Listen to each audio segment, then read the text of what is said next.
ठीक है। श्री प्राणनाथ प्यारे की जय, श्री सतगुरु महाराज की जय। बंदो सतगुरु चरण को, करूं सो प्रेम प्रणाम।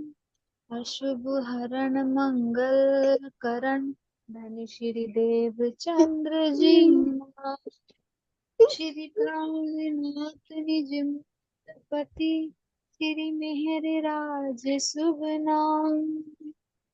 तेज कुंवर श्यामा युगल को, पल पल करूं प्रणाम। श्री प्राणनाथ तुम सत्य हो, तुमसे चलते जहाज। मैं अधीन करनी नहीं, बाह गए की लाज। श्री सतगुरु महाराज की जय। आप सभी के श्री चरणों में मेरा कोटि कोटि प्रेम भरा प्रणाम जी। सभी को प्रेम प्रणाम जी।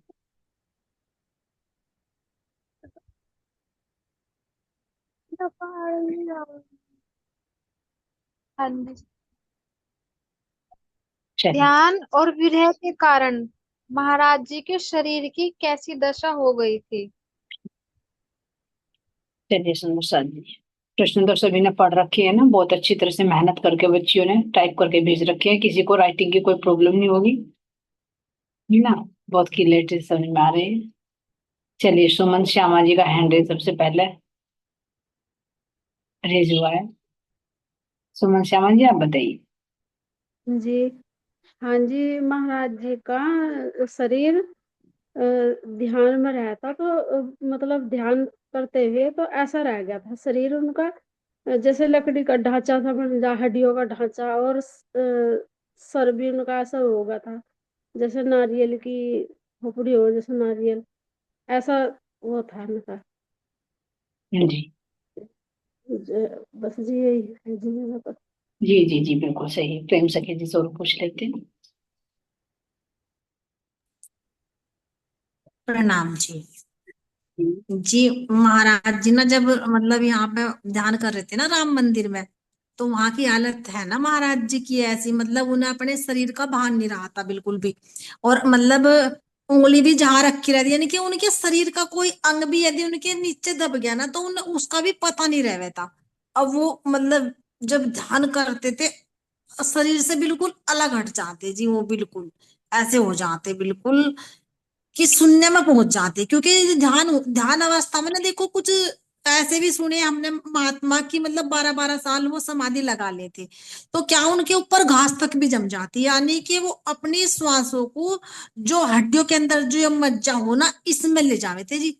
मतलब कितनी उससे करे थे, ध्यान भी देख लो। तो ऐसे महाराज जी की स्थिति तो मतलब नीचे के सांस नीचे महाराज जी के, और ऊपर के ऊपर, उन्हें अपने शरीर का भी भान नहीं था। ये हालत थी जी महाराज जी की। प्रणाम जी। प्रणाम जी। शरीर की हालत और पूछ रही है कि शरीर की हालत कैसी हो गई थी, जो दशा भी हमारे सुमन श्यामा जी ने बताई। मंजना जी, आप बताइए। हाँ जी। वही इनके शरीर की मतलब ऐसी हालत हो गई थी कि उनको अपने शरीर का कुछ भी भान नहीं रहा था। मृत अवस्था सी हो गई थी, मतलब उनकी आसपास के लोग ये समझने लगे थे कि अचेत अवस्था में पड़ेगी ये, तो शायद इनका शरीर पूरा हो गया है ऐसे, मतलब। और उनके शरीर में जो वो सिर में जुएं पड़ गई थी, उनके उंगलियां, जैसा भी बताया प्रेम सखी ने, उंगलियां भी ऐसी निर्जीव हो गई थी, मतलब एक किस्म से टूटी हुई के समान। और उनका ध्यान में अंतर्मुखी से हो गए थे ना वो, इसलिए उनके ध्यान ऐसा हो गया था, बिल्कुल। वायु अपान हो गया था, ये हो गया था उनके शरीर में। जी बिल्कुल सही। पूरे शरीर पर ही मुर्दा ऐसी छा जाती थी, और वैसे भी पिंजर हो गया था सूखकर, क्योंकि ध्यान अवस्था में गहराई तक पहुंच गए थे ना।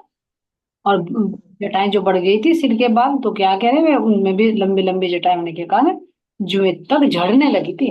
हुए नहीं सुंदर सा जी, झड़ने। हाँ। ये समझ सकते हो कि कितनी हुई होगी महाराज जी को, तो किस अवस्था में पहुंचे हुए थे महाराज जी। और अगर महाराज जी अब इस वेश में आपके सामने आए तो ये कहते हैं नाना जी को सोफे पर नहीं बैठाएंगे। जैसे आता ना एक वर्णन आएगा कि कहीं चले गए थे तो वहां पर भाई रात बितानी थी, तो वो भैंस के तबेले में बैठाए थे, रात में वही चद्दर ओढ़नी पड़ी थी महाराज जी को, जो बोली डाल देते थे उनके जानवरों के ऊपर। ये देखे सुंदर शाह जी, ये कोई और नहीं है, ये हम ही है। क्योंकि बाहर की स्थिति को देखते हैं, बाहर की पोजीशन को देखते हैं, अंदर के नहीं देखते कि कितने डूबे हुए थे महाराज, तो किस अवस्था में पहुंचे होंगे, किस शरीर से कितने अलग होगा। तभी तो वो हीरे निकाल रहे हैं ना राज्य के दिल में से राज, है ना। जी।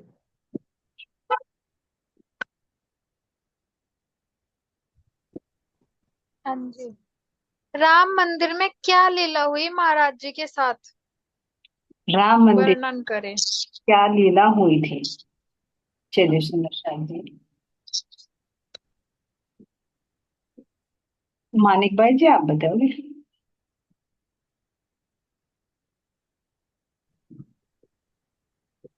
बना। राम मंदिर में यही तो लीला हुई थी, जो बताया था कि राज जी महाराज जी अपने जो 8 8 घंटे ध्यान कर रहे थे, अपने शरीर का भान नहीं रहा था, तो वे समाधि में चले गए थे, समाधि में मृत्यु समान हो गए थे वहां, मनन आश्रम में पहुंच गए थे। एक किस्म कैसे लगे थे, सब लोग गाँव वालों ने सोचा कि मर गए, जी। प्राण त्याग दे, किसी संत ने प्राण त्याग दे, तो इनके लिए कफन काठी लकड़ी सब जो मरने का सामान हो सब तैयार कर लिया था। तो जब इनका सब चीज तैयार कर लिया तो परमात्मा को तो पता था इनके बारे में, यही तो करवा रहे थे। तो जब भीड़ लग गई वहां, भीड़ को चीरते हुए इनके गुरु आए, वे साक्षात परमात्मा ही आए। पहले तुम क्या कर रहे हैं, ये तो ध्यान अवस्था है, ये तो समाधि ले ली इन्होंने। तो जब उन्होंने हटा के इन्होंने अपने घर से वो वो तो मंगाया था प्रश्न है। जी जी, आगे प्रश्न है, आगे प्रश्न। नहीं clear करना। अच्छा fine। चलिए राधिका जी नेक्स्ट क्वेश्चन ले लीजिए। हाँ जी। हम अपने धनी पर क्या वारते हैं। हम अपने धनी पर क्या वारते हैं सुंदर शाह जी, और क्या वारना चाहिए, क्या उनको चाहिए। नवरंग भाई जी। प्रणाम जी। जी, हम धनी पर झूठा संसार के जो मोह में चक्कर में हम फंसे रहते हैं, वो वारते हैं। वो एक नहीं दिन फिर भी छूटना है। हम झूठ को वार के सच को पा सकते हैं। वो फिर भी एक नहीं दिन छूट नहीं है कि ये हमारे हाथ में नहीं है, वो फिर भी छूटेगा ही। तो उसे छूटने से पहले ही छोड़ दो, तो हम अपने धनी को पा सकते हैं। तन मन धन समर्पण हाँ जी। लिख कर दे दिया। बिल्कुल सही। तन मन और धन भी समर्पित करना है, और क्या चीज है जो मेन इंपॉर्टेंट चीज है। समर्पण ही है जी। सबसे ज्यादा अपना समय, भाई अपना समय हम गलत जगह ना लगा के सही जगह लगाएं। समय भी, और अपनी मैं को। और यदि हम समय भी लगा रहे हैं, लेकिन उसमें भी अपनी मैं खड़ी है ना, तो सब ना ना मैं तो मैं को मानना है ना, अपनी मैं जी। पर समर्पित करना है, जैसे महाराज छत्रसाल जी ने की है ना, स्वामी लालदास जी ने की। तो ये हम अपने सतगुरु पर वारे, तो सतगुरु क्यों नहीं मिलेंगे, है ना। बिल्कुल से सुंदर शाह जी, वंदना सखी जी ने दिया अहम भाव।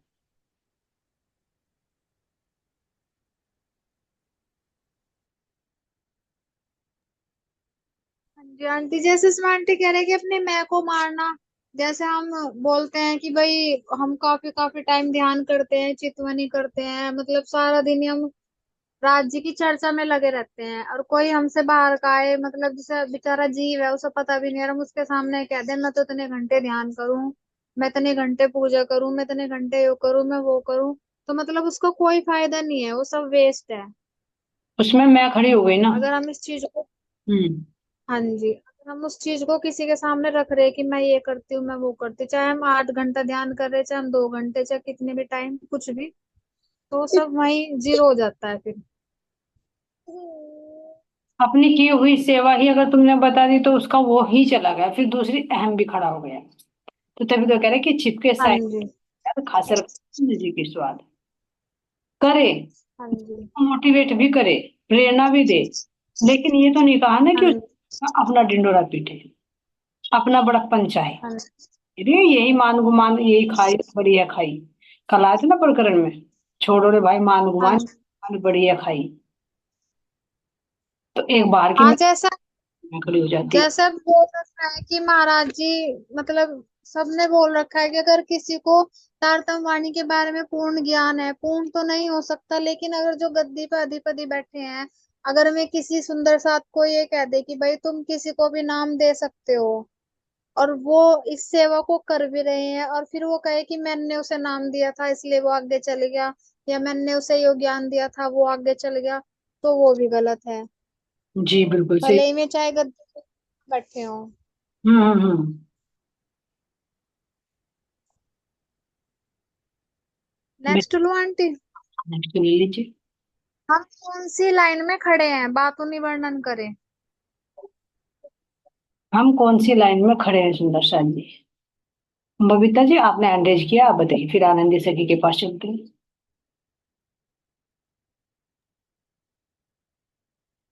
हम दूसरी लाइन में खड़े हैं जिसमें कच्ची छाप लगी हुई है। बहुत खुश हो गए बता रहे हैं। तो पक्की मैं कब क्योंकि आंटी वो जागृति नहीं आई ना अभी।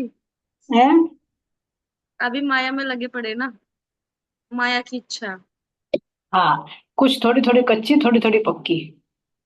बस थोड़ी बहुत वही, राजी ने अपनी बस पहचान दी कि मैं ये हूँ, तू ये है।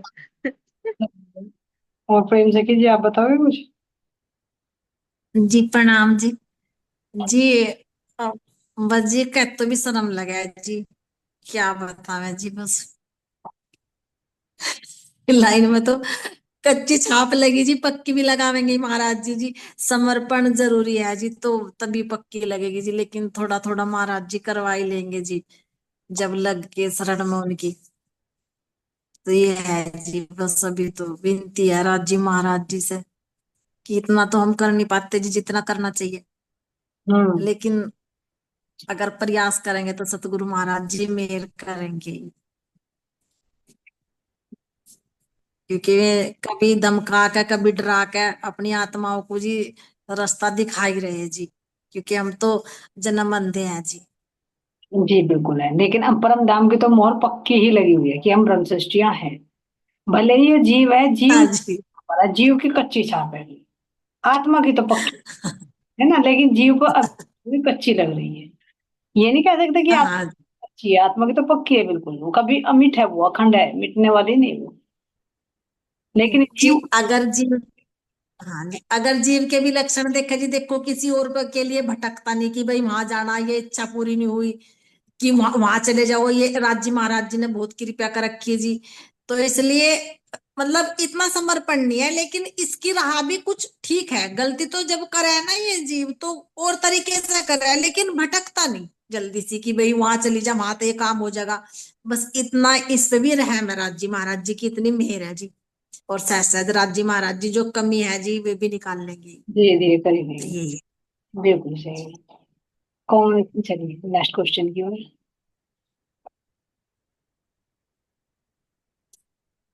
हाँ जी। झोली में से क्या निकाला दादा गुरुजी ने। जो आधा तो मैंने बता दिया आंसर। जो बहुत जो था एंड्रेज हो गए ना, काफी एंड्रेज हो गए सुंदर साथ जी, है ना। चलिए जिसकी बारी नहीं है सुंदर साथ का अनम्यूट करते हैं, बोले सके जी। हाँ जी, प्रणाम जी। जी आवाज आ रही। हाँ जी, आ रही है, बताइए आप। हाँ जी, जब महाराज जी की वहां मतलब हालत ऐसी हो गई थी, तो नारायण दास जी आए थे वहां पे, तो उन्होंने झोली में से वही तो वो निकाला था, भेजा था कि वो ले आओ, तो उसमें से गुलाब का इत्र निकाला था। वो महाराज जी के ऊपर जो छिड़का था उन्होंने, उनसे उन्हें होश आ गई थी मतलब। जी गुलाब का जल। गुलाब का इत्र, हाँ जी। गुलाब जल। चलिए।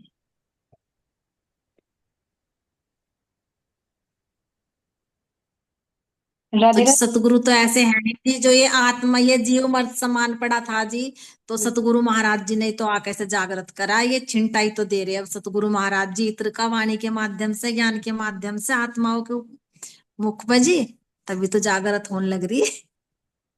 यही तो इत्र है जी। यही इधर है। चलिए। राधिका जी आप म्यूट मत करो, फिर नेट स्लो हो जाता है तो खुलता नहीं जल्दी से।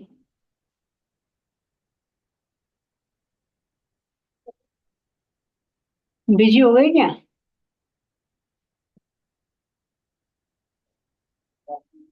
चलिए सुंदर सा दिन का मीट है। तो फ्रेंड से कीजिए, आप क्वेश्चन बोल दो उसमें से देख के। वैष्णव कौन है? चलिए सुंदर सा जी, वैष्णव कौन है? आनंद से कीजिए, अनम्यूट कीजिए आप।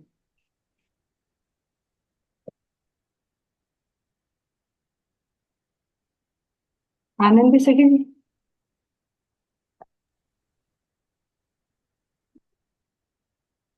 शायद ये भी बिजी होंगे इधर। अंजू से कीजिए, आप अनम्यूट कीजिए। अगर सुंदर सा जी काम से free हो, तो सामने बैठो कैमरा ऑन करके, तो पता लग जाता है कि सामने है या सामने बिजी है। मेरी खांसी बहुत थी, इसी वजह से बारी बारी इसलिए नहीं खोल रही। नहीं नहीं, मैं आनंद से कीजिए कह रही हूँ, मैं तो काफी देर से कर रही हूँ ना इनको अनम्यूट, आवाज नाम भी ले रही हूँ। हाँ जी, हाँ जी। बिजी है क्या है? तबीयत खराब है, प्रॉब्लम है तो बात दूसरी है। ये अब राजी जब सही करेंगे, आपको पता है एलर्जी जल्दी से सही नहीं होती है। कोई नहीं, कोई नहीं। वैष्णव दीदी, ये पहले उस प्रकरण में भी आया था ना, जो अपने 9 अंगों को वश में करे, वैष्णव, है ना। एक छुपाई आई थी शायद, मैंने उसमें है ना 5 अपनी कर्मे, है हाँ, ना। तो भाई वहाँ हाँ, छुपाई आई थी ना, वैष्णव कहिए वाको, क्या था, ओ भाई मेरे वैष्णव कहिए वाको निर्मल जाकी आत्म, उसमें बात आई थी ना कि अपने वैष्णव कहते किसे हैं? वैष्णव यानी जो अपने 9 अंगों को वश में करे। हम्म।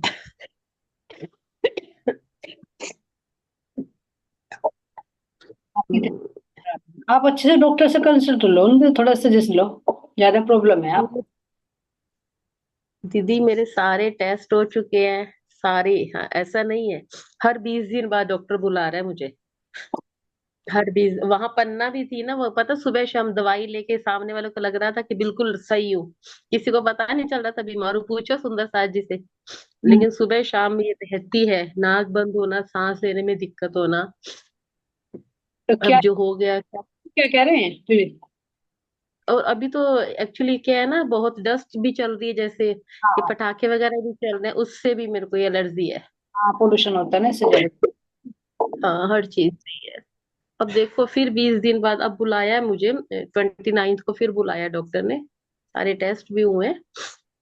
क्योंकि तो आपको काफी टाइम हो गया ना, एक दो दिन में बहुत मुश्किल पड़ जाता है मैटर ये तो, और आपको तो काफी टाइम हो चुका है। फिर सारा दिन ऐसे इतना दुखता ही रहता है, और दवाई के नशे में। अब सेकंड मीटिंग है ना, अब मैंने जैसे दवाई लेनी होती है मुझे हर हाल में, तो बस इतने में तो बस मेरी आंखें बंद हो जाती हैं, एलर्जी की दवाई से नींद आती है ना। हम्म।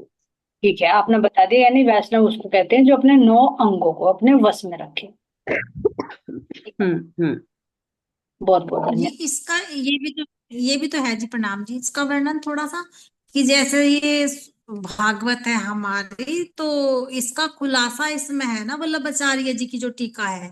तो ये जो वैष्णव है ना, महाराज जी कह रहे हैं ना कि तुम जो मथुरा वृंदावन को यहीं पर घटित करते हो, वो तो कोई सी और है, हम्म, वृंदावन जो हमारा खंड है वो तो और कहीं है, और ये इसे करते हैं जी यहीं पर घटित। तो महाराज जी इन्हें इसके बारे में समझा रहे थे जी, वैष्णव को, तो ये उसका था जी। जी जी, जो विष्णु के भक्त होते हैं उनको भी वैष्णव कहा जाता है। और बात उन्हीं हाँ ने जी विष्णु। अपने 9 अंगों को वश में किया, वो वैष्णव हो गए। हाँ जी। चलिए नेक्स्ट क्वेश्चन ले लीजिए। देवचंद जी को हो गया क्या उनका म्यूट? हुआ नहीं म्यूट? हो गया जब देवचंद जी ने दर्शन, धामधनी ने देवचंद जी को दर्शन दिए तो उनसे क्या पूछा? चलिए सुंदर सा, क्या प्रश्न पूछे थे, फिर क्या वार्तालाप हुई थी?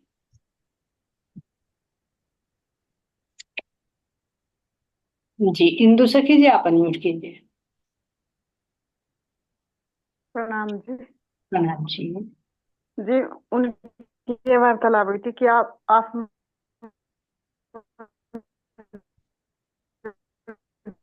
आपका नेट वो है। आप आवाज नहीं आ रही। आनंद कीजिए, आप अनम्यूट, नेट वो है।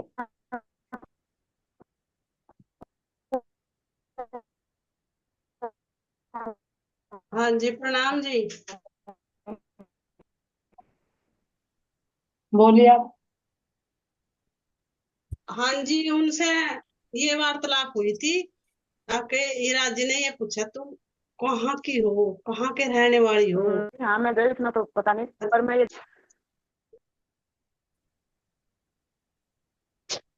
जी बोलिए। आनंद जी से हाँ की। जी, हाँ जी, तुम कहाँ के, मतलब कहाँ के रहने वाली, कहाँ घर है, कहाँ से आई, कौन थारा पति है, कौन खसम है, ये सारी वार्तालाप राज जी महाराज जी ने करी थी उनसे। मतलब कौन हो, कहाँ से आई, क्या नाम है, कहाँ के रहने वाली है, सारे वार्तालाप राज जी महाराज जी ने करी थी, कौन थारा खसम है। हाँ जी। जी चलिए सुंदर सा जी, चौपाई से कौन से की बताइए। बोली सकी जी, आप बताइए।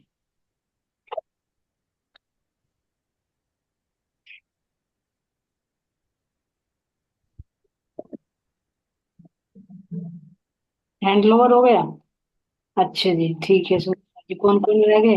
अंजू सखी जी, मानिक भाई, इंदु सखी जी का तो नाटिस लो भाई। चलिए आप ही बताइए। हाँ जी, आपको तो पक्का चौपैया याद है सब। तू आई इत क्यों कर, कहाँ है तेरा वतन, नार तू कौन खत्म की, दृढ़ कर कहो वचन।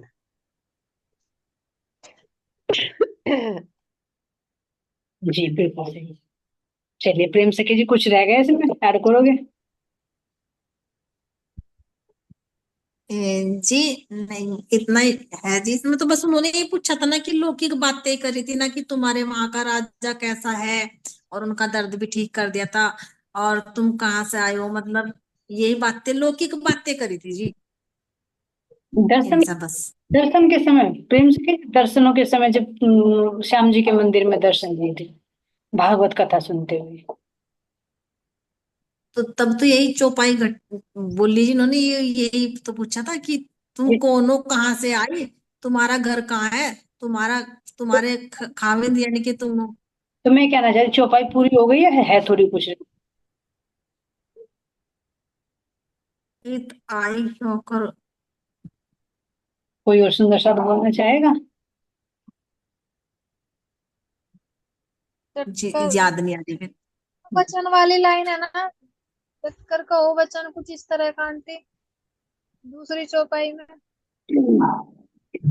तू कौन आई इथियो का, कहाँ है तेरा वतन, नार तू कौन कसम के, दर पर कहो वचन। तू जागृत है कि नींद हाँ में, हाँ ये। के देख विचार, और विद सारी आकी को कि नींद करता है। ये भी तो पूछा था कि तू सोई हुई है। उन्होंने कहा था मैं संसार से तो जागृत हूँ, संसार का पूछोगे तो मैं बता दूंगी, लेकिन अगर आप मेरे बारे में पूछो, महात्मा के बारे में, मेरे धाम के बारे में पूछो, तो मुझे कोई सुधि नहीं है।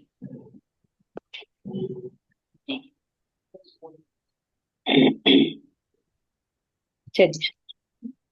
Next aunty. अंजू सखी जी की याद होगी, लेकिन उनको प्रॉब्लम थी बीच में, इसलिए कट गई सुंदर सा जी उनकी। मुझे चौपाइयाँ काफी याद है, गायन करती हैं। उनकी थोड़ी प्रॉब्लम हो रही है, उसके लिए बहुत शुक्राना कि इतनी प्रॉब्लम में भी मीटिंग अटेंड करके जवाब दे रही है। हाँ राधिका जी, नेक्स्ट क्वेश्चन दे दीजिए। हाँ जी।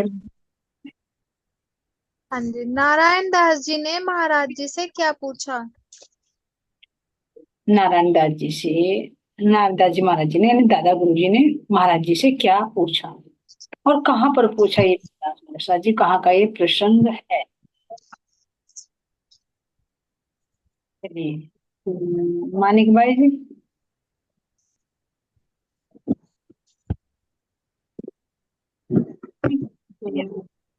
हाँ प्रणाम जी।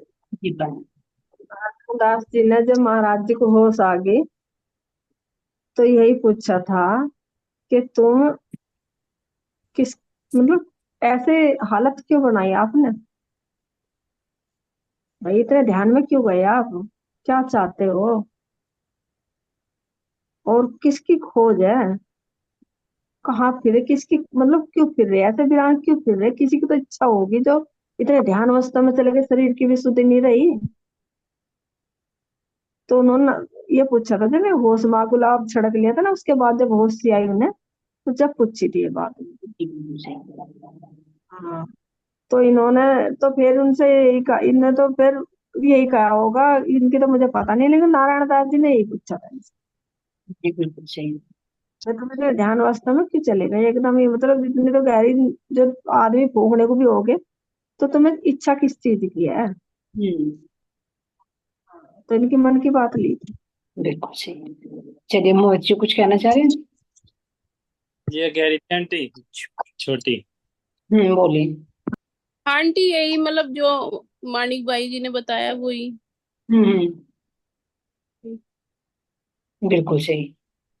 यही है कि उनके बारे में लौकिक बातें पूछिए, फिर उन्होंने बताया कि तो उसके बाद तो आगे का प्रश्न है ना, वो बोलूंगी मैं। ठीक है सर जी। चलिए नेक्स्ट क्वेश्चन। कितनी बार महापुरुषों से मुलाकात हुई महाराज जी की नारायण दास जी से पहले? दादा गुरु श्री जी नारायण दास जी से पहले। मारांतर इधर दादा गुरु जी से, तो उससे पहले किन किन से उनकी मुलाकात हो चुकी थी? चलिए सुंदर शाह जी, मैं को भाई जी आपको नहीं, आपकी बारी नहीं आई, आप बताइए। हाँ जी, प्रणाम जी। जी बताइए। महाराज जी की 3 बार तो हुई शिव जी से मुलाकात, और एक बार हुई बजरंग बली की जो छवि दिखी थी उन्हें। और जो अब तो जो घटना चल रही है, अब तो राम मंदिर की चल रही है, जहाँ राम मंदिर में थे महाराज जी। तो जी 3 तो यही होगी, और एक बजरंग में, 4 है ना। जी चलिए सुमन श्यामा हाँ जी। जी, एक ये भी है जी, ये जो इत्र का बता रहे हैं ना महाराज जी, तो जब वो तो इत्र छिड़ गया, उन्होंने अपनी झोली में से काट के, तो जब महाराज जी इतनी गहरी अवस्था में थे कि उनमें मतलब कि कहने थे मर गया, यानी कहता ना भाई इसने तन त्याग दिया, सूरता निकल गई, और उनकी सूरता कहाँ थी, उनकी सूरता सिमट के उनके यहाँ पर आ गई, उन्हें शुद्ध नहीं थी। तो क्या एक इत्र छिड़कने से ही उन्हें होश आ सकती थी? तो जो अंदर उन्हें खुशबू आई सतगुरु महाराज जी की, जो उनके चेतना के अंदर महाराज जी थे, जो तुम उन्हें अंदर से उनकी खुशबू आई, उनकी चेतना को, आत्मा की खुशबू आई, और उस आत्मा के अंदर पूर्ण ब्रह्म परमात्मा के जो इत्र बता दिया, जो वो फूल बाग नूर बाग उस आत्मा के सतगुरु महाराज जी के हृदय में, तो तुम्हें उस उनकी खुशबू ही आई। बाहर से तो उन्होंने छिड़काई, पर जो अंदर से आई खुशबू, उस खुशबू को लेकर जब उनकी चेतना खड़ी हुई, जब उन्हें खोजती, तो वो खोज वहां का समाप्त हो गई। ये समझ में आया इत्र। इत्र बिल्कुल। नाम ही मैं को भाई आपका तो। तो भाई चलिए सुंदर शाह जी बहुत अच्छा। शायद राजेश्वरी जी आप अनम्यूट कीजिए, राजेश्वरी जी हैं इनकी चौपाई है। बाकी प्रश्न बाद में कर लेंगे ना, फिर इंदु सखी जी की हो हाँ जाएगी। जी राजेश हाँ जी। आप हैंड रेज कीजिए, अनम्यूट कीजिए।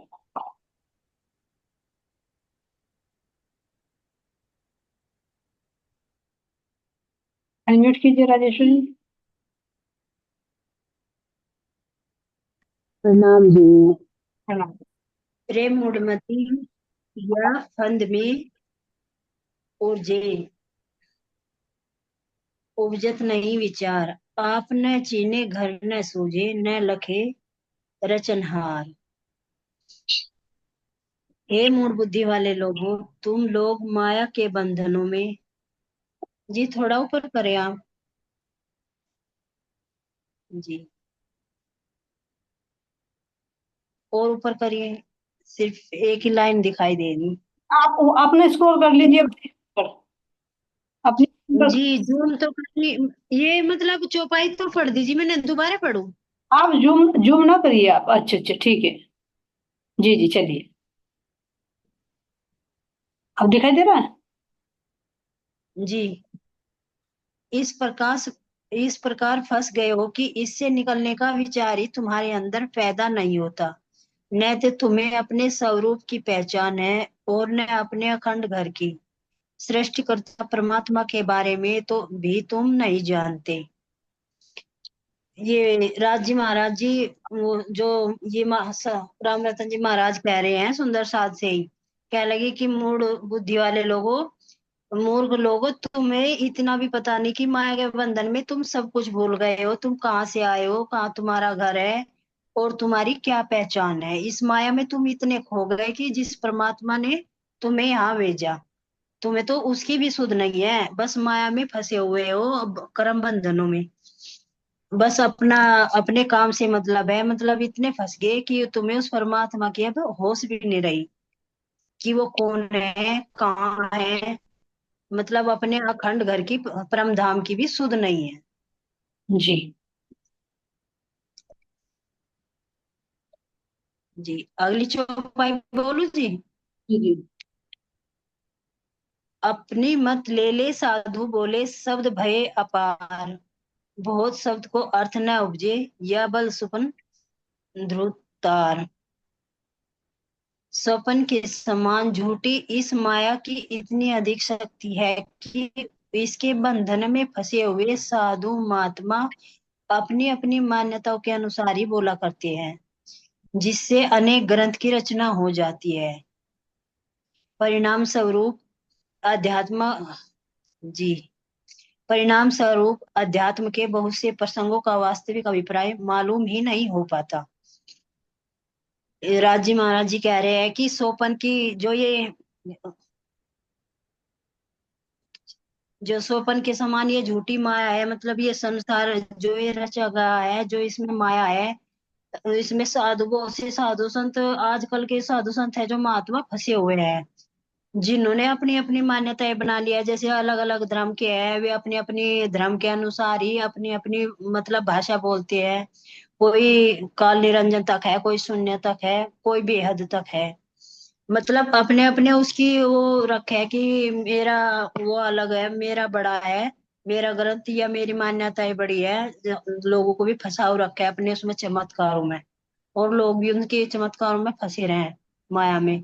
और इन्हीं साधु संतों ने बहुत से अनेक ग्रंथों की रचना की है, और उन्हीं के आधार पर ये लोगों को मतलब चमत्कार भी दिखाया है उनमें, उनमें अपने उन्हें फंसाव रखा है, लोगों को फंसाव रखा है। परिणाम स्वरूप अध्यात्म के बहुत से प्रसंगों का वास्तविक अभिप्राय, जी थोड़ा ऊपर करिए जी, मतलब इनमें वास्तविक जो ग्रंथों में है, इनमें कुछ ऐसी बात है कि जो मतलब सत्य जो प्रसंग है वे पता ही नहीं चलता हमें उनके आधार पर।